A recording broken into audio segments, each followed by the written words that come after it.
মাকে হারানোর পর বোঝা যায় মায়ের কথা, যে সকালে তুমি ঘুম থেকে উঠতে মায়ের ডাক শোনার জন্য, আর সেই ডাক চিরদিনের জন্য থেমে গেছে। যে হাতে তোমার জন্য খাবার বানাতেন, ভালোবাসা দিয়ে মাথায় হাত বুলিয়ে দিতেন, আজ সেই হাত মাটির নিচে। যখন মা বেঁচে ছিলেন তুমি হয়তো বলেছ, মা আমি ব্যস্ত আছি, মা পরে কথা বলবো।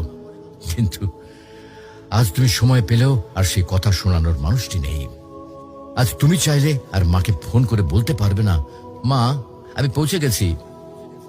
আজ তুমি ঘরে ফিরলেও আর কেউ দরজায় দাঁড়িয়ে হাসি মুখে বলবে না, টেবিলে খাবার রাখা আছে, খেয়ে নিস বাবা। মাকে হারানোর পর বোঝা যায় তিনি শুধু একজন মা ছিলেন না, তিনি ছিলেন ঘরের আলো, জীবনের দোয়া আর হৃদয়ের শান্তি। এখন বুঝতে পারো মা যে বারবার নামাজের কথা বলতেন, ভালো মানুষের সাথে চলতে বলতেন, এগুলো তোমার জন্য কত বড় উপহার ছিল। প্রিয় ভাই বোন, মাকে হারিয়ে আফসোস করার আগে কদর করো।